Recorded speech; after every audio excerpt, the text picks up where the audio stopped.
Vamos lá, meus irmãos, vamos lá, começando aqui nossa 10ª aula de Teologia Pastoral. Hoje, com muita alegria, será a nossa última aula desse módulo tão maravilhoso. Estou muito feliz, muito grato a Deus pelo privilégio de poder estar passando para vocês aqui esse tema, tanto do livro-texto quanto dos demais materiais que nós temos usado aqui. Então, eu estou muito feliz mesmo e louvo a Deus pelo privilégio de poder estar trabalhando em cima desse tema. Tá bom, meus irmãos? Como expressamos há pouco, orei até agradecendo a Deus pelo privilégio. E, mais uma vez, boa noite, graça e paz. Graça e paz, boa noite. Boa noite, graça e paz a todos. Boa noite, graça e paz a todos. E hoje, meus irmãos, a gente vai estar trabalhando aqui no conteúdo programático que tínhamos separado. Ficou faltando pastor como líder, mentoria pastoral, consultoria pastoral, coaching, o pastor bivocacionados e desafios sociais, evangelísticos e missões. Essa será a pauta que a gente vai trabalhar. É claro que também eu estarei abrindo, para discussões do nosso livro-texto, que é esse livro, Ministério Pastoral, do John MacArthur Jr., A gente já trabalhou sobre as perspectivas bíblicas, perspectivas preparatórias, perspectivas pessoais, e agora estamos nas perspectivas pastorais. E aí ele tem vários capítulos, 8 capítulos que ele aborda sobre o que ele enxerga, tanto ele quanto o seu colegiado enxergam sobre coisas importantes que o pastor precisa. Então a gente vai estar trabalhando, tomei nota de várias coisas, e hoje, como eu estarei falando também sobre liderança e também sobre consultoria, eu vou fazer algumas citações aqui desse livro, que eu tenho ele com muito carinho, é o Liderança Corajosa. Eu, inclusive, estive num congresso e com a presença do próprio Bill Hybels, e ele autografou. Então, imagina, esse livro aqui, para mim, é um daqueles poucos, como do pastor Ernesto Anime, que eu empresto com muito cuidado, porque poder ter o autor, autografando é muito, muito importante. Para mim, eu sou extremamente grato a Deus pela vida do pastor Bill Hybels. Aprendi muita coisa interessante de liderança e de igrejas, essas igrejas que se tornaram referências na América, como a igreja de Saddleback, que é a igreja do pastor Rick Warren. Mas eu, particularmente, sou muito apaixonado pelo ministério da Willow Creek e pelo pastor Bill Hybels. O tema liderança, para mim, ele destaca-se, e eu me lembro com uma doçura, uma alegria, um contentamento sobre-humano do pastor Bill Hybels. Eu aprendi coisas demais com ele, e hoje a gente vai estar falando aqui, em especial, até vou trazer um suprassumo desse livro, e principalmente estarei passando alguns detalhes do que o pastor Bill Hybels fala aqui sobre o capítulo 9, a arte da autoliderança. Eu quero, ao tratar desse assunto hoje, o pastor como líder, eu quero falar sobre a arte da autoliderança.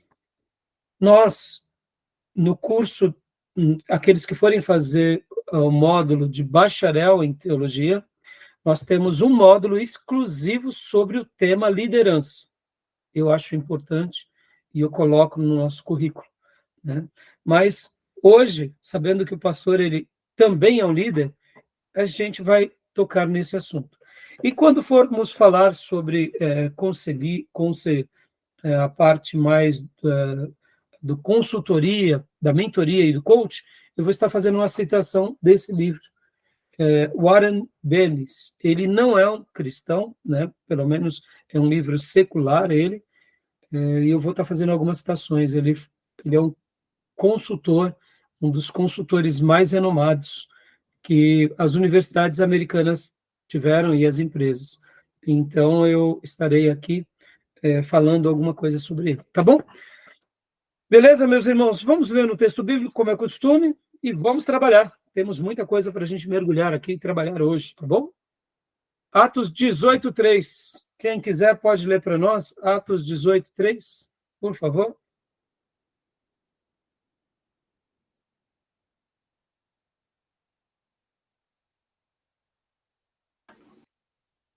Posso ler, pastor? Por favor, pastor. Atos 18, verso 3. E uma vez que tinha a mesma profissão, ficou morando e trabalhando com eles, pois eram fabricantes de tendas. Amém. Glória a Deus.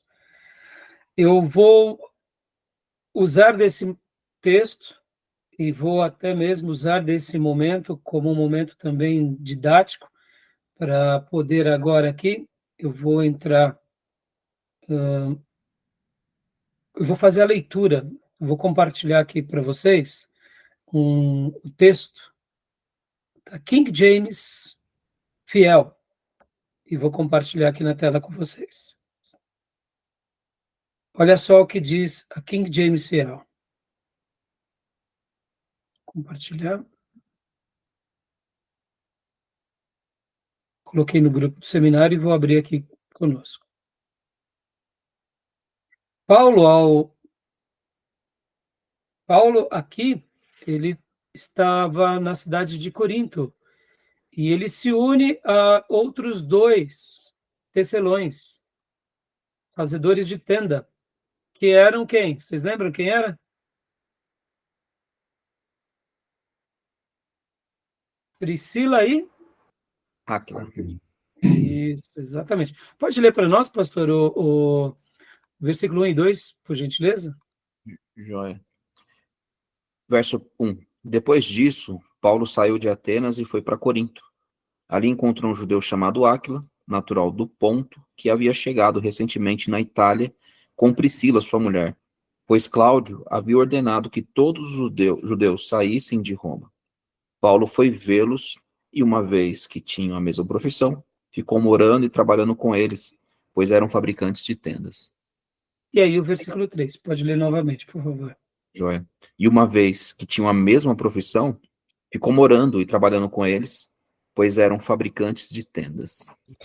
Hoje, como um dos nossos assuntos será o pastor bivocacionado, eu vou trabalhar bastante também sobre essas questões de termos uma profissão além do ministério. E olha só, e por essa razão eu quero compartilhar aqui com vocês o que diz a King James Fiel. No nosso, na My Bible, quando você abre e baixa a versão King James Fiel, ao mesmo tempo que você está lendo o texto, vem um comentário. Geralmente, na My Bible, para que a gente possa estar usufruindo dos comentários, você tem que clicar em cima do texto, e lá nos 3 pontinhos, e ir em comentários, My Bible vai abrir um monte de comentários, ou pelo menos todos aqueles que vocês baixarem. É uma riqueza maravilhosa, fica aqui essa dica para vocês. Mas aqui no caso da King James Fiel, é diferente, porque já vem no texto bíblico, em itálico, aqui no caso, o comentário dos tradutores. E olha só o que eles dizem. Atos 18:3, Paulo adotou uma postura ética de algumas escolas rabínicas que preferiam não lucrar financeiramente por conta do ensino das escrituras e dos aconselhamentos bíblicos. Além disso, Paulo havia sido treinado em técnicas de artesanato, especialmente em couro e tecido, um ramo muito lucrativo na época. Era comum os pais judeus, mesmo que não fossem pobres, oferecerem algum treinamento técnico artesanal aos seus filhos, ainda que os mesmos desejassem seguir o rabinato. Esse é um ótimo exemplo a ser observado em nossos dias. Olha que legal. Que comentário rico, não, irmãos? Gostaram? Legal. Muito legal, né? E por que nós vemos que Paulo fez isso? Porque Paulo não queria lesar o nome do evangelho, e ele já tinha também como uma boa tradição esse princípio, ou seja, essa prática de Paulo não era uma prática apenas dele, já era do rabinado. Podem ver que aqui o escritor coloca rabinado. Rabinato ou rabinado são sinônimos, é a mesma coisa, é a escola dos rabinos. Então, na realidade, Paulo, como ele tinha essa essa função de fazer parte ali das escolas dos rabinatos, ele, quando ia para um outro lugar, eu não sei se ele fazia já isso, quando era um líder fariseu. Mas agora ele aplica isso. E por que nós notamos e entendemos que Paulo começa a aplicar isso? Porque, de fato, o povo de Corinto tinha uma certa postura hostil a um líder religioso que dependesse dos donativos daquele povo. Nós podemos ver algo parecido lá em 1 Coríntios 4:12. Diz assim: e Laboa, trabalhando com nossas próprias mãos, sendo injuriados, nós abençoamos, sendo perseguido, nós sofremos. Então, Paulo aqui, ele, ao mesmo tempo, escreve, mostrando lá para a igreja de Corinto, que ele se autossustentava. E agora aqui, Lucas, escrevendo em Atos, mostra que Paulo, quando ele chega lá, ele já faz isso. Possivelmente porque ele viu naquele povo uma certa resistência. Diferente da igreja de Filipos, que já vê em Paulo como um mensageiro de Deus e já se unem a Paulo na causa do evangelho. E eu não sei se vocês sabem ou aprenderam, eu geralmente cito, né? Quero crer que na aula de introdução ao Novo Testamento, quando falamos das cartas de Paulo, da igreja de Filipos, eu devo ter citado, a igreja de Filipe era uma igreja pequena, era uma cidade que tinha muita resistência ao evangelho, mas eles eram os maiores apoiadores do ministério de Paulo. E podem ver que Paulo, quando ele estava preso, um mensageiro da igreja de Filipe quase morreu, levando os donativos para Paulo, porque eles estavam apoiando Paulo, mesmo que Paulo não estivesse ali presente, eles queriam contribuir com Paulo para que Paulo pudesse ter mais tempo para pregar o evangelho. E graças a Deus, o mensageiro que leva, inclusive, a oferta não morre. Paulo depois o devolve e leva a carta aos filipenses. E Paulo expressa a gratidão e o contentamento àquela pequenina igreja. E agora nós estamos diante de uma grande igreja, que é a igreja de Corinto, mas que via Paulo não com a mesma alegria e não sustentava Paulo da mesma forma, mas nem por isso Paulo deixou de fazer aquilo pelo qual o Senhor tinha para a vida dele, porque ao chegar lá ele fica desanimado, o Senhor o visita em uma visão e diz: Paulo, não desanime, porque eu tenho muitas vidas aqui nessa cidade. E Paulo não desanima, faz tendas, ganha muitas almas e ali deixa uma história maravilhosa para a glória do Senhor. E só para eu concluir essa breve meditação, é da cidade de Corinto que nasce a carta à igreja de Roma. Ou seja, Deus tem os seus planos e propósitos para usar os seus vasos, mesmo quando eles têm muita adversidade. As adversidades e as lutas virão, mas tudo depende da forma pela qual nós enxergamos aquilo pelo qual passamos. Tá bom, meus irmãos? Deixo aqui essa breve reflexão, né? E eu gostei bastante aqui desse comentário da King James versão, da King James Hell, aliás, e eu falei, puxa, não posso deixar de passar para vocês, até porque, percebam, era um bom costume dos judeus. Percebam que bons costumes a gente deve aplicar na nossa vida. E agora, como faz parte do tema, né, o pastor bivocacionado, a gente vai começar por esse assunto. Mas antes de mergulharmos nesse assunto, querem fazer algum comentário? Epafrodito, né? Que foi quem ajuda Paulo. Isso, obrigado, Júnior. Exato. O mensageiro levando os donativos. Eu só queria, com base no que eu vi a palestra do Shed, eu quero trazer luz a esse assunto sobre pastor, que o Shed entende que não é, ele diz que na Bíblia não há nenhuma referência, só a Efésios 4:11. Ele fala que quem deseja episcopado, lá em Timóteo 3:1, ele fala que há desejo. Então, ele falou que vocacionados são todos crentes, todos que são chamados, que, na verdade, a questão do líder é uma questão de dom, porque ele falou que Timóteo foi foi chamado para apóstolo também. Timóteo não, o Barnabé.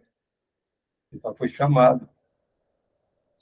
A gente vai trabalhar bastante essa ideia, Júnior, quando estivermos ali trabalhando em eclesiologia e os dons ministeriais. Mas, assim, é uma discussão interessante, né? E o Dr. Shedd é uma autoridade, sobretudo. Há quem concorde e discorde, né? Mas vamos seguindo.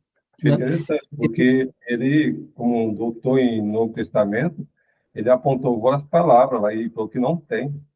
Então, Ele, mas eu penso um pouco diferente do Shedd nesse ponto, né? Mas, assim, o Shedd é o nosso professor, é o nosso mestre, né? Eu acredito na questão do dom pastoral, mas, ao mesmo tempo, a gente aprende com o nosso querido e saudoso professor e pastor e mestre, porque ele é uma autoridade nos originais, e aquela palestra que eu passei para vocês, ela é maravilhosa, né? Então, quando a gente tem algum ponto de discordância em alguma palavra, algum pensamento, faz parte mesmo, e a gente tem que... ele faz uma crítica à reforma protestante, porque ele fala que a questão do sacerdócio do individual do crente que derrubou essa ideia católica do padre, de uma pessoa, ela ter protagonismo só ela, porque essa questão tem que ser para todos os crentes, coletivo, por isso que o Shelley fala. E os reformadores, eles fizeram isso, só que eles aplicaram só com relação à salvação do sacerdote, do universal do crente. Então, ele que faz essa crítica, porque só tem lá em Efésios 4:11, porque a questão de pastor, ele fala muito do Velho Testamento Novo, mas relativo ao ofício do pastor. Mas ele fala que líder como pastor é dom, não chamado, porque vocação é chamar, dar nome, está relacionado ao salvo. Então, eu penso diferente dele, mesmo tendo um texto, para mim um texto já é suficiente para uma doutrina, né, Júnior? No entanto, eu entendo a crítica dele com relação à história, e até mesmo concordo, sim, porque no catolicismo tinha essa separação. Com a reforma protestante, houve uma ampliação. Com os avivalistas, houve uma grande, eu diria, tônica, inclusive do ministério leigo. E, na minha opinião, com o avivamento da Rua Azusa e com a clareza dos dons espirituais, logo ali depois do avivamento da Rua Azusa, um pouco antes, porque a gente sabe que a Rua Azusa só foi o estupim, mas depois com o surgimento do pentecostalismo e dos avivados, a igreja teve um conhecimento muito mais profundo do que do seu sacerdócio universal. Podem ver que depois do grande avivamento das Azusa, o movimento pentecostal e avivado, há um despertar nessa igreja que já estava um grande despertar. Os avivalistas, Wesley e tantos outros, eles trazem ali o ministério leigo como algo trazendo essa ideia do sacerdócio do cristão, de que todos nós precisamos trabalhar. Mas eu diria que no século passado, e por causa desses movimentos, a igreja, eu gosto de chamar que no século XVI a igreja passa pela reforma teológica, e no século XX ela passa pela reforma eclesiológica. Essa nova roupagem é muito boa, né, onde a igreja ela entende o seu papel, o pastor com o dom, e no seu caso como líder, e a igreja enxergando que eles têm também um papel tão importante quanto o pastor, né? Fazendo com que todos trabalhem em sintonia e sincronia, cumprindo um objeto que é o quê? A proclamação do evangelho e a expansão do reino de Deus e do governo do Senhor na terra. No entanto, é claro, a gente tem que tomar cuidado, né? Porque a história ela se repete. Se a gente puxar demais as bases, né, no caso as brasas para as nossas sardinhas, é um pouco perigoso, né? Destacando muito o lado do sacerdotal, pastoral, como líder supremo, ou também deixando o povo sem uma liderança, o povo seguindo, né, como alguns grupos pentecostais dizem, eles seguem o Espírito Santo, ou seja, o equilíbrio é muito bom, né? Mas assim, o Shedd é aquele, não só o material do Shedd, mas os outros materiais são muito bons, né? E a gente pode continuar discutindo sobre isso até, né, nos nossos canais internos, então a gente vai Só a questão que, só para concluir, o Shed usa aqui que muitos usam como fundamento 1 Timóteo 3, que se alguém deseja psicopado. Então, que é uma contradição com vocação, porque se vocação e desejo, peraí, se você deseja, então não é vocação. Aí que o Shed pega. Não é. E assim, os argumentos do Shed, irmãos, a maneira em que ele coloca, a profundidade dele, a gente pode até não concordar, mas a gente respeita. Eu diria assim que, pastor Raio, o que o senhor discorda do Shed? Pouquíssima coisa. Porque ele é um pastor, ele é um mestre brilhante, e eu só tenho a aprender com ele. E, aliás, né, podem ver a quantidade de materiais do Shed que a gente indica aqui nas nossas aulas. Eu confesso que ele é uma lenda viva e é um mestre magnífico, né? Tá bom? Beleza, meus irmãos. Agora, antes, né, alguém quer comentar mais alguma coisa, irmãos? Não? Aproveitando esse ensejo, o que vocês têm achado desse módulo, em poucas palavras, do material que a gente está lendo, do livro-texto, os demais materiais que nós estamos estudando? O Júnior acabou de fazer uma boa citação do Shed, há pouco antes de começar a aula ele fez uma citação do Rick Warren. Então, poucas palavras, o que vocês estão achando desse módulo?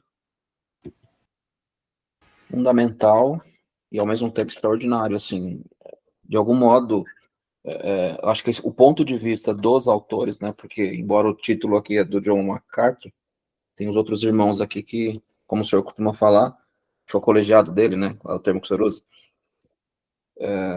Assim, óbvio, né, a gente tem alguns pontos que eu discordo, inclusive sobre aquela temática, acho que das primeiras aulas que a gente falou, sobre, acho que ele nem trata do bivocacionado, na verdade, né, ou ele coloca como não sendo, para nós não considerarmos. Tirando isso de lado, o restante tem me auxiliado muito nessa visão do dia a dia do pastor. Tem sido muito rico para mim.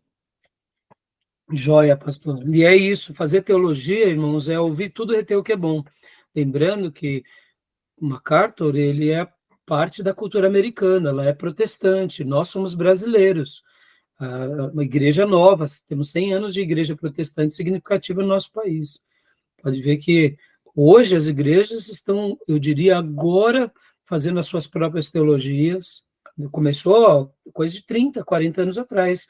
Nós temos materiais nossos, de teologia nossa, pensadores nossos, frutos nossos, e aí as nossas igrejas, elas estão, eu diria, amadurecendo agora. Então, essa ideia de um pastor que ele se prepara no seminário e já vai trabalhar numa igreja, pouquíssimas igrejas têm esse privilégio, né? Então, é um contexto totalmente diferente do contexto americano, né? Mas, assim, muito bom, pastor. Eu fico feliz de saber que o pastor tem gostado. Demais irmãos, expressem aí. Bom, eu tenho achado muito rico também. É muito rico, né, os livros,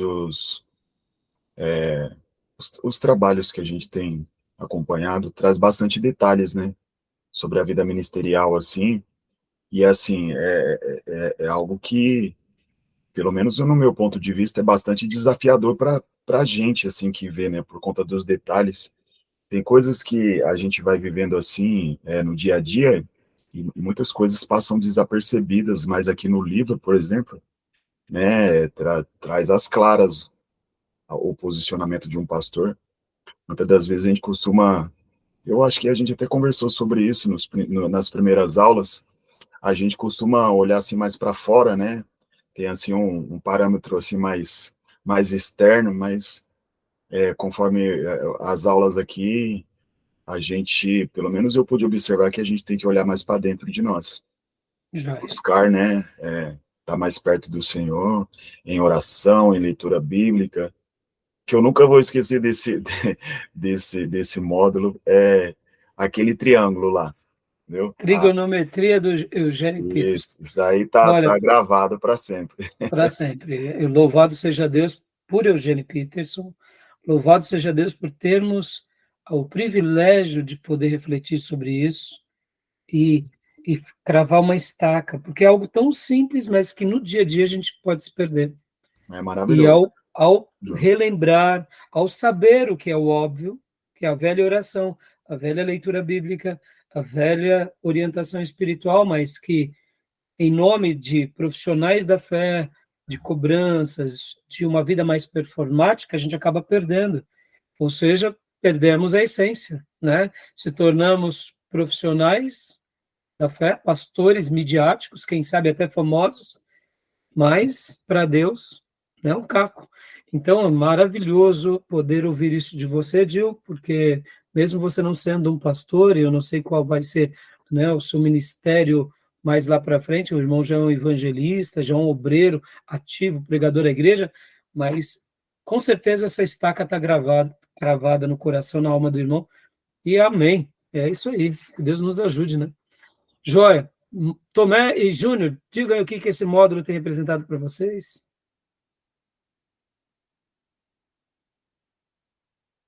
Fala também. Pode falar, Júnior. Então, a gente lidar com conhecimento é importante, ainda que a gente possa ter algumas críticas, faz parte, né? Não é certo ou errado. A gente cresce, né? Quando a gente se depara com uma coisa que a gente não concorda, mas o supra-sumo do pastor, do livro texto, traz mais pontos positivos para a gente crescer, conhecer, vivenciar. Então, o conhecimento ele é desafiador, ele é libertador, é importante. Joia. Então tá bom. Beleza, e Tomé? Pastor, tem acrescentado bastante. Embora aquele livro do Charles Spurgeon mostre uma realidade que parece inalcançável. Sim, sim. Para muitas pessoas ali é um modelo praticamente de perfeição que ele apresenta ali. Mas, no final das contas, eu tenho, assim, dentro do meu limite, eu tenho tentado absorver aquilo que eu consigo, né? E aquilo que vai acrescentando aí. Joia. É claro, né? Muitas vezes grandes pastores têm uma régua muito elevada e eu louvo a Deus por essa régua, porque é por causa desses grandes pastores, MacArthur, Spurgeon, Martin Lloyd Jones, Eugene Peterson, que a gente se cobra dizendo, pelo amor de Deus, eu preciso chegar lá na frente. É como nós, quando lemos Paulo, falava hoje à tarde com meu filho. Eu estou lendo, hoje eu li Atos e li Gálatas, eu estou pregando sobre Gálatas. E hoje, na minha devocional, eu parei ali na primeira viagem missionária, capítulo 13 e 14 de Atos, e lendo Gálatas, você fala assim, Paulo foi extraordinário. Como pode ter existido um homem desse? Quando a gente olha para Paulo, a régua vai lá em cima, né? Então é importante esses homens de Deus mesmo, para a gente ver o quanto, aonde eles chegaram e o quanto a gente não pode parar, né? Porque se a gente parar, a gente começa a retroceder. Então tá bom, meus irmãos. Então vamos lá. Pastor bivocacionado, vamos lá. O nome já diz, né? É um pastor que ele, ao mesmo tempo, tem a vocação de ser um pastor, mas uma outra coisa. Não necessariamente apenas na questão integral. Ou seja, quando eu intitulo aqui bivocacionado, eu estou intitulando assim, olha, você é um pastor, porque não tem como você emancipar. Mas, ao mesmo tempo, você faz outras coisas na vida. Ora, porque você precisa se sustentar. Ora, porque realmente você tem esse dom também, ou, quem sabe, esse talento. Então, eu quero ser bem sucinto, né, nessa temática, porque o pastor local, no contexto de metrópole, ele acaba sofrendo muito. Mesmo que ele seja um pastor de uma cidade onde predomina o protestantismo, aí, no caso, a gente vai lá para os Estados Unidos, vamos lá para a Europa, para algumas cidades. Nesse caso, quando a pessoa vai já para cuidar de uma igreja, é óbvio que ele vai ser um pastor integral. Mas mesmo no contexto americano, hoje a gente vê que muitos pastores também eles opinam em serem bivocacionados, porque, num primeiro momento, eles não querem depender apenas da prebenda, que é o nome que se dá ao salário pastoral, porque ele sabe que depender disso é muito complicado. Então, o pastor ou o ministro bivocacionado tem os seus benefícios e tem os seus malefícios. Ao mesmo tempo, no nosso contexto brasileiro, a gente precisa estar preparado para isso. Por quê? Porque nós sabemos que uma igreja local ela é composta praticamente de voluntários. A comunidade local, todos os trabalhadores, ou quase todos, são voluntários. E a gente sabe que quando se começa uma nova igreja, essa nova igreja se reúne e está ali sendo estabelecida, ora como um ponto de pregação, depois uma congregação, no caso uma célula, um pequeno grupo, um grupo familiar, ele vai se expandindo, vai crescendo. Então, num primeiro momento, ter um pastor integral se torna muito caro para essas pessoas. Porque logo na sequência, esse grupo local estão ali pagando, né, a casa fica pequena, vão alugar um lugar, tem que pagar o aluguel, mas, na realidade, tudo isso faz parte de um processo, eu diria, de um crescimento saudável. São os desafios de um grupo que está ali nascendo. O fato deles começarem, então, agora a levantar os seus próprios recursos e eles pagarem o aluguel, pagarem as contas, comprarem as coisas, ora depender da matriz, ou seja, daquela igreja mãe, para comprar algumas coisas é bom, mas eles terem essa vida própria já está, eu diria, dentro do pacote das lições divinas da autossustentação. E por que Deus faz isso? Deus faz isso para mostrar que o dízimo, a entrega de cada voluntário, ela é muito importante. Ora, para comprar os bancos, para comprar os microfones, para comprar toda a parte tecnológica, toda a parte de som, e ora também para poder já estar preparando essa igreja para a aquisição do seu futuro templo, para o sustento do pastor, para o sustento dos funcionários que virão, e depois para a expansão do reino. Perceba, irmãos, muitas vezes a gente nota uma certa comodidade. Os irmãos chegam num lugar em que ali já se tem um pastor integral, já tem um prédio, os irmãos acomodam. Sabe aquela ideia? Aqui a dívida da igreja, o pastor não precisa de muito recurso para fazer mais coisa, o povo relaxa.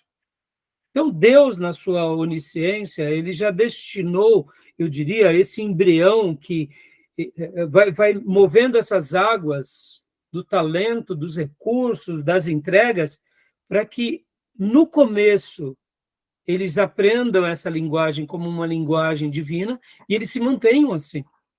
Né? Porque, irmãos, podem ver que é um padrão. E muitos pastores que começam o trabalho, eles, ao mesmo tempo que estão ali servindo a comunidade, juntamente com outros obreiros, eles precisam trabalhar fora para poder sobreviver. Então, a ideia do pastor bivocacionado, ele é muito boa, ela é muito útil, principalmente em culturas como a nossa. Culturas mais pobres, de igrejas mais simples, de um país que está em plena transformação, né? Hoje, o povo de Deus no Brasil se tornou significativo. Mas perceba, nós temos sofrido, inclusive, por parte daqueles grupos ou que se tornaram sectários ou que se tornaram seitas mesmo, como são os casos dos neopentecostais. E podem ver que hoje muitos pastores integrais, neopentecostais, eles acabam dando um mau testemunho violento. Eles recebem salário, não são mais pastores bivocacionados, pelo menos não deveriam ser, porque eles já são contratados da igreja, mas ao invés de deixarem um legado maravilhoso, deixam um rastro de dores. E essas igrejas neopentecostais, uma das coisas que elas têm, ao mesmo tempo que elas têm os seus pastores, ao mesmo tempo que elas têm as doutrinas heréticas, elas têm um corpo de juristas para defendê-los diante dos abusos que praticam na sociedade. Ou seja, totalmente antibíblico. né? Não estou dizendo que uma igreja não precisa, uma igreja não precisa de ter advogado, não é isso. Não para esse tipo de causa. Não para se resguardar dos abusos que eles praticam. Percebam, olha que coisa horrorosa. Percebam, então, que a gente, na igreja brasileira, a gente sai de pastores bivocacionados que se entregam. Nós vemos uma igreja que cria-se igrejas grandes, de pastores contratados, mas que eles usam a igreja como um meio de levantar recursos. E vocês sabem disso, a gente não precisa gastar muito tempo. Se passam horas levantando oferta do gigante, da pedra, não sei o quê, do sabão ungido, do óleo de Jerusalém, do sal grosso, e aí é um interminável da roupa do apóstolo manchada de sangue, e depois 5 minutos de mensagem, uma coisa diabólica, e aqui fica a nossa denúncia com esse tipo de igreja, porque eles já se perderam totalmente as leis de mercado e usam a Bíblia apenas para defraudar as pessoas e enriquecerem em nome de Cristo, né? Então, assim, percebam, o lado do pastor bivocacionado ele é muito importante, porque ele cria em nós esse amor pela igreja, pelo reino, não pela troca, né? Júnior, você quer falar alguma coisa? Esses aí são declarados, né? A gente tem que saber que eles não escondem isso, né? Esses pastores das igrejas pentecostais, eles vão para lá, são todos, tem salário, tem roupa e tem até meta, né? Comissão, a meta Sim. de arrecadação. Isso aí está claro, né? Não esconde. Agora, mas, ao mesmo tempo, é lamentável, né? Pastor, é lamentável, né, claro. é lamentável. Porque a gente vê o seguinte, que eles poderiam, né, no mínimo, ter ética, a gente vai ter matéria de ética cristã, e antes da ética eles poderiam ser bíblicos, né, mas pode ver, a prática deles é totalmente fora da Bíblia. Sim, eles pegam os textos bíblicos apenas naquilo que convém, no que não convém eles rasgam a Bíblia e usam de uma fé triunfalista, né, é uma coisa terrível, sim, né? Mas a gente não vamos ser ingênuos esperar que ele seja o contrário disso. Sim, entendeu?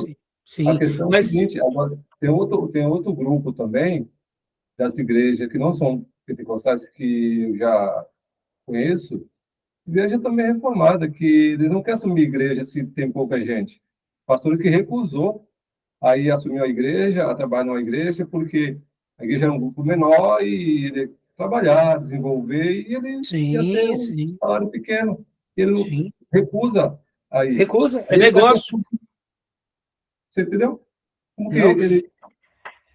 Pode falar, pode concluir. Então, a questão, como que ele encara a questão do amor à obra de Deus, ao dom, você entendeu? Aí, ele, se for uma igreja grande, mega igreja, aí ele quer. Você entendeu? Tem isso também. Sim, por isso fica uma crítica, né, Júnior? Porque você vê, é por isso que a gente está aqui pensando e trabalhando sobre esses temas, e a proposta do MacArthur é o redirecionamento da igreja.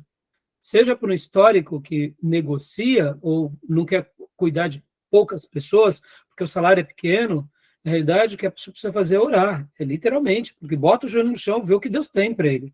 Pode ver que as pessoas nem oram nesse sentido, elas tomam decisões totalmente humanas, o que é melhor para mim.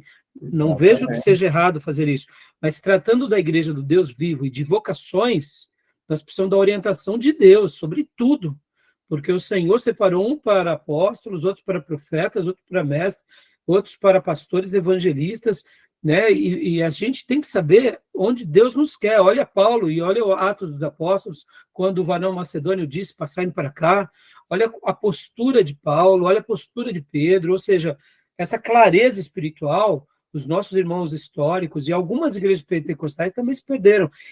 E a gente também, né? A gente tem que dar uma palmatória que a gente está aprendendo junto. Mas eu fiz a citação agora do bivocacionado para que os irmãos nunca se enveredem para caminhos perigosos por causa de um salário, né? Bom, concluindo essa linha de raciocínio, irmãos, agora, vamos falar um pouco sobre os benefícios de sermos pastores bivocacionados. Quais são os benefícios, a gente pudesse assim dizer? Ele se autossustenta, ele facilita o seu sustento e ele pode, inclusive, ser um amparo, ajudando a sua comunidade com o seu sustento. Ou seja, se ele tem um ordenado, ele pode, inclusive, dizimar colaborando com a igreja. Agora, percebam, essa igreja que nasce, ela precisa aprender também que aquele pastor que está sempre à frente, ele precisa ser honrado. E aqui segue uma lição que eu aprendi com o saudoso pastor Ernesto Nini, dizendo que toda igreja, pequena ou grande, ela tem que honrar o seu pastor com honra, valor, mas honra com honorários também, porque ele está trabalhando. Por quê? Porque é uma maneira da igreja ser muito mais abençoada. Mesmo que seja um recurso pequeno, a igreja honrando o seu líder cria uma cultura de valorização àquele pastor. E nós não podemos colocar ali uma condição, o pastor não precisa, então ele devolve. Não, não. A gente precisa honrá-lo, de fato, por aquilo que ele faz e merece. Mesmo que ele tome qualquer decisão, parte da igreja também essa premissa. Isso eu aprendi com o pastor Ernesto Nini, e essa é uma verdade, irmãos. Toda vez que um crente, ele dizima, nós sabemos que Deus abre portas e janelas do céu. Ou como diz lá no livro de Malaquias, o devorador, ele é impedido, e ele é destruído por meio dos dízimos e das ofertas de um membro. No momento que uma igreja, ela honra o seu líder, como fazia a igreja de Filipos a Paulo, Deus também honra essa comunidade local. Eu estou, irmãos, dando tempo integral desde 2009. Estamos no ano de 2024, há 15 anos. Deus tem honrado demais a nossa igreja.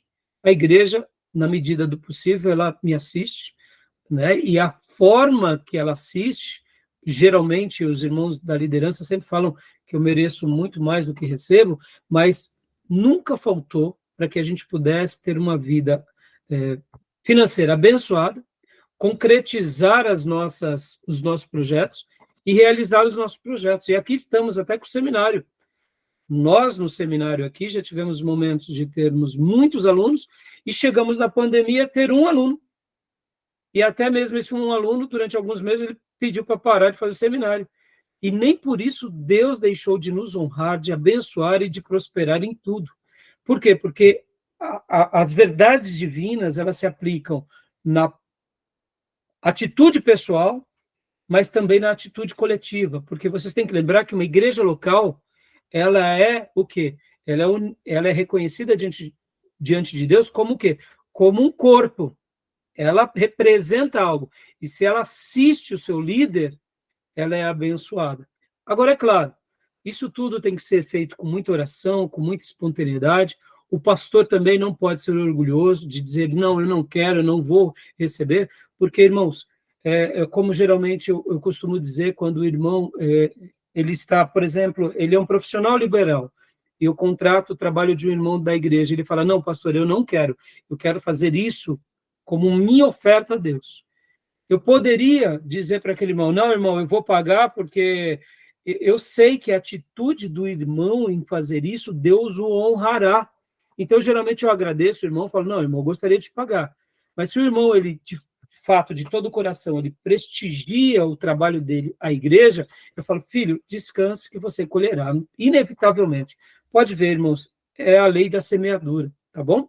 A gente entra depois até com mais detalhes sobre esse assunto, mas voltando aos benefícios, irmãos.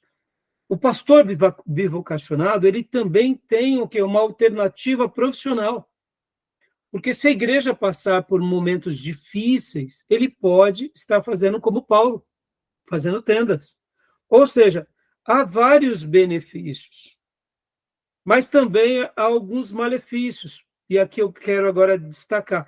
Se você se lembrar de algum outro benefício de um pastor bivocacionado, ele também, um outro benefício é que muitas vezes a igreja, sabe, quando a igreja ela só quer um pastor integral, e muitas vezes há uma moeda de troca por parte daquela igreja, dizendo o seguinte, se o pastor não fizer o que nós queremos, a gente vai tirá-lo, ou seja, nós iremos mandá-lo embora. Já que ele precisa do salário, o salário acaba virando uma moeda de troca. Isso é horrível, irmãos. Eu costumo chamar os donos das igrejas.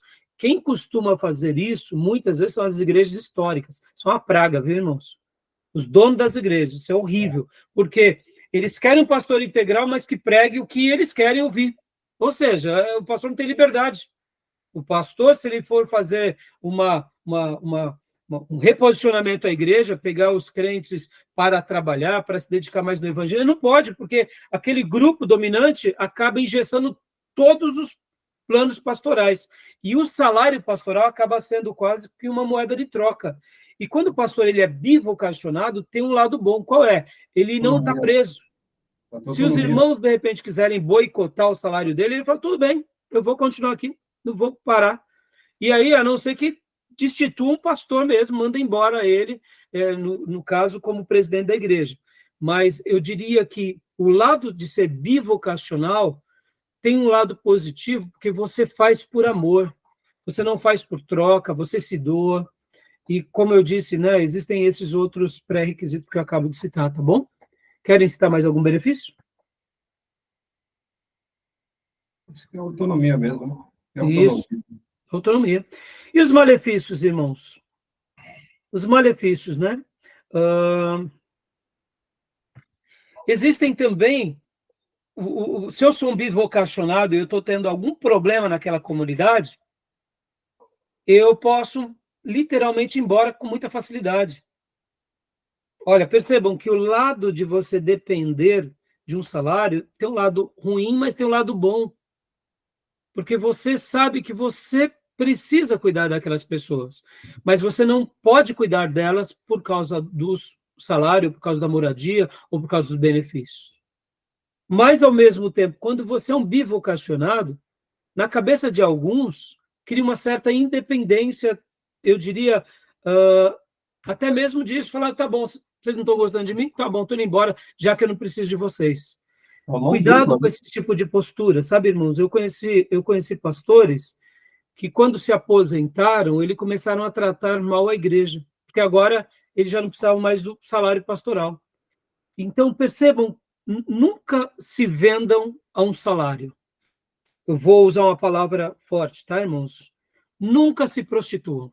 Essa é a palavra. Se você precisa de um salário, ótimo. Mas nunca seja uma pessoa que, por causa do salário ou por causa do dinheiro, você negocie o dom de Deus por aquele rebanho. É uma palavra forte, e eu peço respeito à expressão, mas aqui há uma relação um divisor de águas muito tênue. Muitos pastores, porque eles estão confortáveis na casa pastoral ou por causa do salário, Deus está cobrando eles para eles tomarem decisões e eles se acovardam. Por quê? Porque eles falam, não vou fazer isso, senão vou arrumar briga com a minha família, briga com a igreja, mas o Espírito Santo de Deus está querendo que eles dêem um reposicionamento e eles acovardam. Eu posso dizer que um pastor que se acovarda por causa do salário, por causa do benefício, por causa da denominação, ou quem sabe por causa do status quo, ele acabou se prostituindo em nome disso. E eu lamento, porque mais cedo ou mais tarde o Senhor já não estará mais com ele. Por quê? Porque, de fato, irmãos, pastorear, como eu disse no último módulo, é agradar o público de uma só pessoa, que começa com Deus e termina com Deus.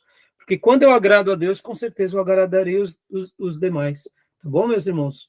Então, outra coisa que é um malefício ao pastor bivocacionado, ele não tem muito tempo.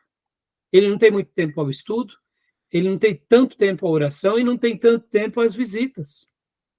E aqui a gente também não pode pôr um peso medonho ao pastor que ele é voluntário, achando que ele vai estudar tanto quanto um que é integral. Eu, por exemplo, estou aqui no meu ateliê, eu fico aqui praticamente 90% do meu tempo aqui. É natural que eu seja um homem muito mais voltado à oração e estudo. Eu tenho esse tempo. Aliás, ai de mim, como disse Samuel, se eu não orar pela minha igreja.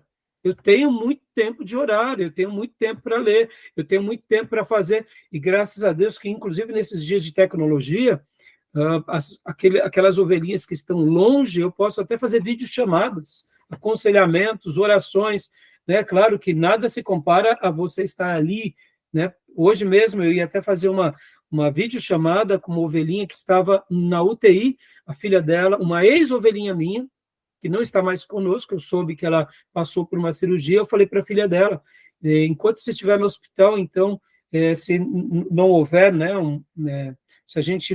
se os horários se baterem, vamos ver se a gente consegue fazer isso, infelizmente não deu, mas eu ia fazer uma videochamada, essa ex-ovelhinha minha, que não está mais sob o meu cuidado, mas é uma pessoa querida, que estava lá, tinha passado por uma cirurgia.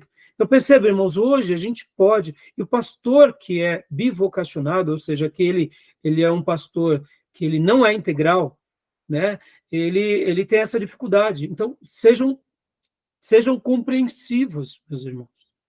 Sejam compreensivos, aprendam a lidar com isso. Por quê? Porque muitas vezes a cobrança fica lá em cima ao pastor. O pastor tem que cuidar da igreja, tem que cuidar dos ministérios, tem que pregar, tem que cuidar da família dele, tem que trabalhar, e ele ainda tem que trazer 2 mensagens na semana, mensagens profundas. Meus irmãos, é ser desumano, né? Entendam, não é que ele não consiga, mas dependendo da situação, a gente ser um pouco desumano com o pastor. Fica comparando, o meu pastor não prega que nem o seu Shed, né? Uma palavra de consolo a vocês, nem eu prego como o Shed. O dia que eu tiver 10% do Shed, eu vou estar feliz, é o nosso mestre. Entendam, irmãos? Mas está diante de vocês um pastor muito dedicado, que estuda muito, procurando ser o meu melhor para a igreja local. Então, cuidado, esse é um dos malefícios também que a gente vê, né, no caso. Quando eu falei do salário, irmãos, e falei que o pastor, quando ele depende da igreja, depende do salário, ele acaba sendo mais terno nas suas tomadas de decisões. Porque ele sabe que ele não pode também fazer loucuras com o patrimônio da igreja, porque ele fala, não, peraí, eu tenho a saúde financeira da igreja para cuidar, e essa saúde financeira eu estou incluído nela. Eu preciso saber gerenciar isso muito bem. Então, percebam que o lado de você depender, né, de um ordenado é bom também. Não te faz fazer loucura. Quantos são os pastores que começam uma obra e fazem loucuras em nome da fé dos outros? Por quê? Quem vai pagar os outros? Né? Nós tivemos aqui o módulo de gestão eclesiástica e de administração, e aqui nós falamos bastante sobre que uma igreja séria deixa tudo no nome da igreja. Não fica se aventurando, né? Deixando com que, por exemplo, os membros paguem as contas. As contas vão ser pagas pelos pastores, pelos secretários e tesoureiros, ou seja, a diretoria dessa igreja. Isso é muito sério, não é brincadeira, né? Então, meus irmãos, o que mais que a gente poderia dizer como os malefícios, né? Quando um pastor ele é bivocacionado também, ele pode muitas vezes sair da denominação com muita facilidade, ou da igreja local, ou da igreja histórica. Eu acho assim, esse é outro malefício que eu noto, né? Um bivocacionado, no sentido que ele não depende da igreja, ou seja, ele não vive integralmente, ele se permite muito fácil sair daquele grupo. Eu acho que isso também é uma coisa que a gente tem que pensar, é um malefício, né? Eu não estou dizendo aqui com isso que isso vai acontecer só com um pastor que é bivocacional ou que não é integral. Mas, na aula passada, nós falamos muito sobre a denominação e ministério, lembra disso? Deixa eu até fazer um adendo aqui. É importante estarmos em igrejas boas e pertencermos a ministérios saudáveis. Mas vocês sabiam, irmãos, que existem vários lobos que, sabendo que o nome da denominação é boa, eles se introjetam lá dentro para tomar proveito, né? Então, tomem cuidado com isso, viu? É muito interessante que possam existir pessoas que, ao ver, por exemplo, o nome batista, presbiteriano, metodista, congregacional, Assembleia de Deus, queiram estar lá e se tornar pastores, mesmo que sejam pastores, eu diria, não integrais, mas que eles tomem proveito sobre isso, porque é um nome forte. E eu sei que ter um nome forte é bom, mas tomem cuidado, e aqui fica esse adendo aqui à aula passada, né? Porque muitos lobos entram, inclusive, em denominações fortes, igrejas locais históricas saudáveis, porque eles sabem que ali eles carregam o nome. Irmãos, vocês vão descobrir comigo que o nome Batista tem um peso. O nome Metodista tem um peso. O nome Presbiterianos tem um peso. O nome Assembleia de Deus tem um peso. Então, tem lobos que gostam de se enveredar por esses caminhos para isso. E voltando, um pastor que ele é um bivocacionado ou que ele não é integral, eu diria que se ele não for convicto das suas doutrinas, da sua denominação, da sua tradição, ou seja, da sua teologia, o malefício é esse, que ele pode sair daqui para outra igreja. Sai dessa, vai para outra, e quando vai ver, em 10 anos ele passou por 5 igrejas totalmente diferentes. Então é o outro malefício, né? Porque eu acredito, irmãos, que hoje essa frouxidão teológica tem invadido, inclusive, os púlpitos, tá bom, meus irmãos? Tudo bem? Querem comentar mais alguma coisa de benefício, malefício? Acho que pode acontecer por dois lados isso aí, sabe? Sim, pode. Eu acredito assim que o segundo que você falou, tem dupla profissão, né, o não integral, ele faz mais espontâneo, ele faz mais por amor, não pelo peso da obrigação. A obrigação que ele leva, ele traz com a paixão, com a responsabilidade com a obra de Deus. Enquanto que o outro pode também fazer no início, porque ele também tem aquele dom, mas há momentos que ele vai falar assim, eu faço porque tenho a obrigação, você entendeu? Exato, não, sim. Por isso que o voluntário, Júnior, né, ou o chamado bivocacionado, né, no caso que ele não vive da obra, esse lado é muito bonito mesmo. Por isso que a igreja, guardem isso, irmãos, deve ser sempre, na sua maioria das vezes, de pessoas voluntárias. Uma igreja grande, por exemplo, a igreja de Willow Creek, irmãos, ela tem uma igreja, na época, né, eu acompanhava muito o pastor Bill ali, por volta do ano 2005 até 2011, eu deixei de acompanhá-lo mais depois de 2011, porque foi quando eu comecei a dar aula sistematicamente no seminário, então eu já não estava conseguindo acompanhar mais. Mas a igreja dele constava ali por volta de 15 mil membros, fiéis, né?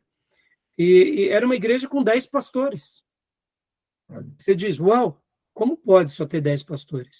Sim, esses eram o grupo pastoral da igreja. Agora, era um grupo de 10 pastores, em que nem todos esses pastores eram integrais, porque eram homens bem-sucedidos, que não precisavam de trabalhar integralmente, então eles dedicavam um tempo parcial à igreja, mas, ao mesmo tempo, tinham muitos funcionários da igreja. Muitos funcionários. Só para vocês terem uma ideia, na crise de 2008, 2009, ali, aquela crise conhecida como imobiliária do subprime, o pastor Bill precisou fazer um remanejamento muito grande, cortar muito orçamento da igreja, porque a igreja teve uma dificuldade muito grande, porque, ao mesmo tempo que são 10 pastores, logo debaixo deles tinham muitos ministérios, inclusive integrais na igreja. Mas esses pastores, juntamente com o Bill, que cuidavam de toda essa igreja, de 15 a mais de 15 mil membros. Então, o que eu quero dizer com isso? Percebam, irmãos, que nem sempre se receber da igreja vai resolver tudo. Não quer dizer. Até porque, como você disse, Júnior, a pessoa muitas vezes ela faz porque recebe. Ela é cortada ali como funcionária, ela vai embora da igreja. Ou seja, ela é um profissional da fé. E é por isso que o voluntariado é algo imprescindível para uma vida de uma igreja. Porque as pessoas farão por amor, não pelos benefícios. A piedade. Agora, a piedade, né? Isso, pela piedade. Agora, outra coisa, irmãos, que eu noto, né, sobre o pastor bivocacionado, que ele acaba sendo duplamente muito útil para a sociedade. Por quê? Porque, ao mesmo tempo, ele pode ser útil ao reino e ele pode também estar atuando em outras áreas, em outras frentes, na sua profissão, ou como um profissional trabalhando numa empresa, um profissional liberal, ou sendo empresário, ou quem sabe mesmo trabalhando na administração pública, que aqui, abre aspas, é uma exceção. Fecha aspas. Pode ver, irmãos, que Deus separou poucas pessoas para a administração pública. Na história da Bíblia. A gente vê o primeiro deles, que é José do Egito. Depois a gente vê Daniel. Depois a gente vê quem mais? A gente vê Neemias. Ou seja, pouquíssimas exceções. Ah, mas e os reis? Eles faziam um papel também quase que como espiritual. Era político, era econômico, mas era, sobretudo, espiritual. Então, assim, hoje virou o contrário, né? Então, o que mais, irmãos? Só para eu concluir esse ponto aqui, para a gente fechar a nossa aula. O pastor bivocacionado, seja ele integral ou parcial, e quando eu falo bivocacionado, ele serve a igreja, mas ele tem uma outra área de atuação. Ele tem que ter muita clareza dessa sua bivocação. E ele deve usar aquilo que Eugene Peterson fala sobre orientação especial, espiritual, por quê? Porque hoje você é um bivocacionado, e quando você é novo, você tem muita energia, você até consegue conciliar, mas chega uma hora que a idade, as dificuldades, e aí você já não tem tanta energia para unir esses dois lados bivocacionais. E aí você tem que fazer uma escolha, porque na velhice pode ser péssimo ser bivocacionado. Por quê? Porque isso pode levar a uma vida de estresse, de abatimento, de exaustão, e muitas pessoas acabam não desenvolvendo um ministério frutífero e realizado porque eles não querem deixar o outro lado. E aí eu particularmente digo, irmãos, tenham muita clareza sobre essa questão. Sejam humildes de fazer como Paulo, de literalmente, de fazer tendas quando precisar. Mas, na medida do possível, dediquemos nosso tempo sempre no exercício do reino, para a glória de Deus. E mesmo que ganhemos menos, mas tenhamos saúde para poder, então, assim, estar tendo uma igreja frutífera, realizada e um púlpito muito saudável.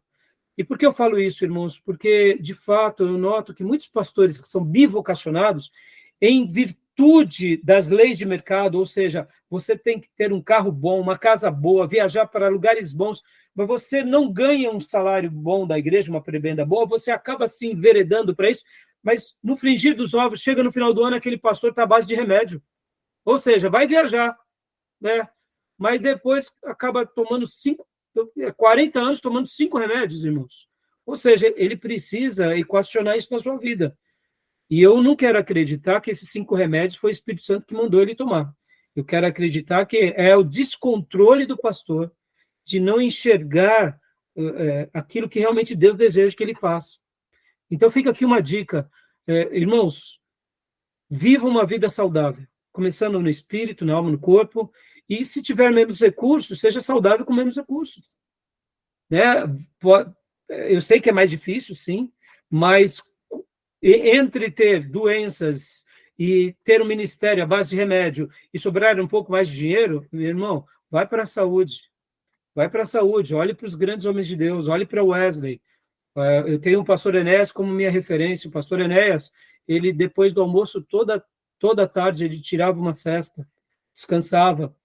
O pastor Enéas morreu com 101 anos. Aos 100 anos ainda estava nos aconselhando lá no seminário. Ou seja, eu me lembro que no ano de 2015, por aí, nós fomos para a Expo Cristã, e eu fui ajudar, inclusive, ali no standard da convenção. E tinha um banner do pastor Ernesto Tonini.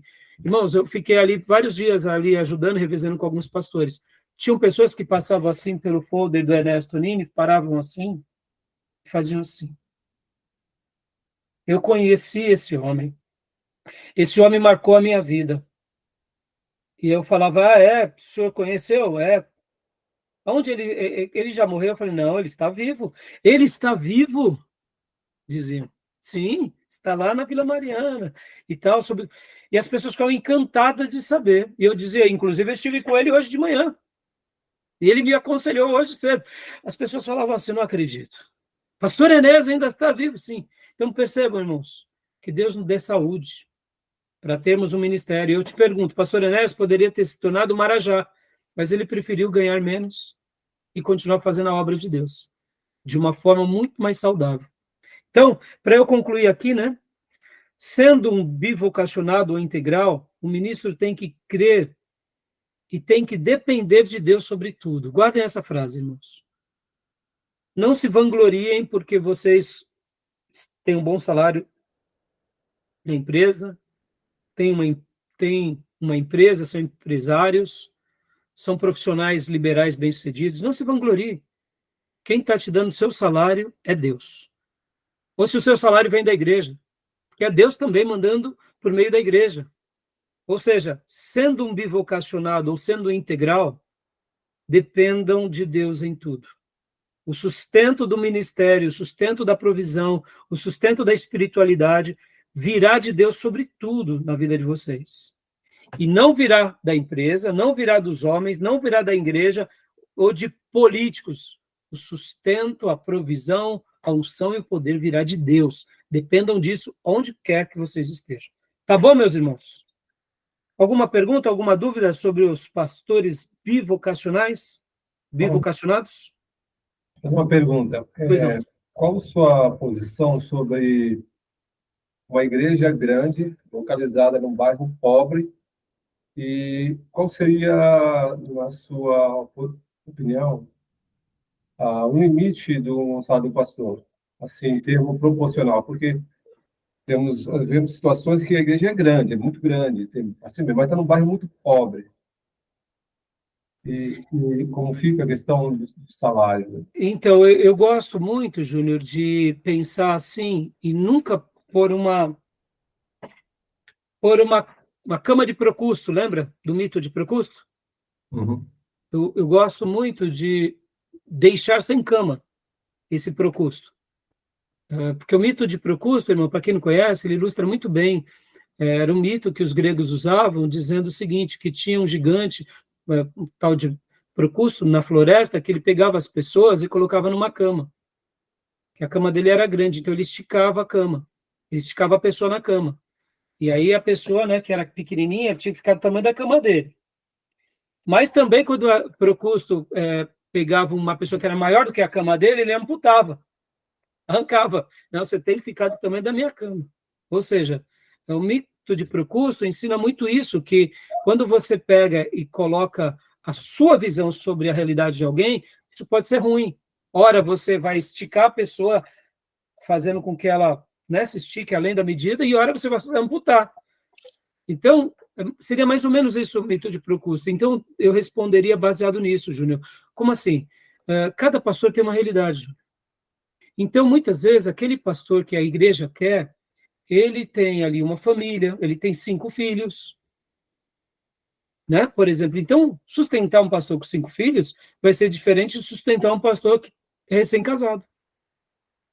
Mas, diante dessas realidades, eu sempre colocaria e aí onde eu gosto muito de pensar o seguinte, a igreja, ela sempre, se ela for criteriosa e zelosa, ela sempre vai ter ali um valor adequado para dar um salário justo ao pastor, onde ele tenha dignidade, onde ele...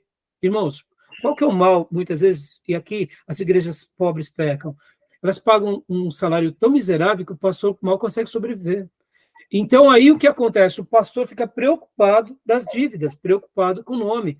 Eu já cansei de ajudar pastores, inclusive, que a igreja corta o salário dele no meio daquele ano letivo e não dá uma justificativa, ou seja, são desumanos. E aí o nome do pastor corre o risco de ser sujo.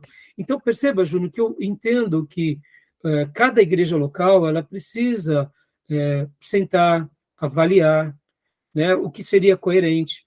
O que eu sou contra... Acho que as duas realidades. As duas, quando você colocou a questão do mito aí, ela tem que estar também em consonância com as duas realidades, né? Exatamente. Tanto do pastor quanto a da igreja, que está naquele bairro pobre. Assim, sim, vamos porque supor... a gente vê uma coisa, assim, abusiva, desproporcional. Como você colocar um Morumbi, Jardim, com a favela do lado. Exato. Então, Júnior, só para a gente, né? já passamos bastante do tempo, mas assim, vamos pegar um exemplo, Júnior. Queremos muito um pastor X, mas o padrão de vida dele é Y. A igreja só pode dar metade. Então, a igreja dê esse valor e ele está liberado certos horários, por exemplo, para poder trabalhar fora, para poder complementar. Mas muitas vezes a igreja, se ela tiver essa sabedoria, ótimo, então ela recebe aquele candidato. Agora, muitas vezes ela não, ela quer dar aquele valor e ainda trabalha mais ou menos ignorando o seguinte, o pastor não tem fé, porque se ele tivesse fé, ele abandonava tudo. Ou seja, caminhas de Procustos, entendeu? Ao mesmo tempo, tem pastores também que querem viver como Marajá da fé. Ao mesmo tempo, também tem igrejas que podem pagar um salário bom, pagam um salário miserável. Ou seja, Júnior, é uma coisa muito complexa. Por isso que eu vejo que a gente tem que ter, e aí aqui onde entra o meu ponto, que eu sou contra, o pastor não tem que ter um salário de Marajá. Mas se a igreja ela é rica e ela pode pagar bem, que pague bem, mas que ele também ponha ali um teto. Para quê? Para não se perder com relação a essas coisas. Pode ser as duas realidades, eu acho. Pode ser as duas realidades, tanto do pastor quanto da igreja. Exatamente. Tá bom, meus irmãos? Acabamos passando bastante do tempo, né? Tudo bem? Os outros dois modos vão fazer um pouquinho menor, tá? Beleza? Mais alguma pergunta, irmãos? Não, tranquilo. Não? Tranquilo? Ok. Então a gente vai para as outras pautas, mas qualquer outra dúvida a gente esclarece aqui, ou em aula, ou no particular, no nosso grupo, tá bom, meus irmãos? Então eu vou parar a gravação aqui para a gente ir para o nosso intervalo, tá bom? Beleza. Até já.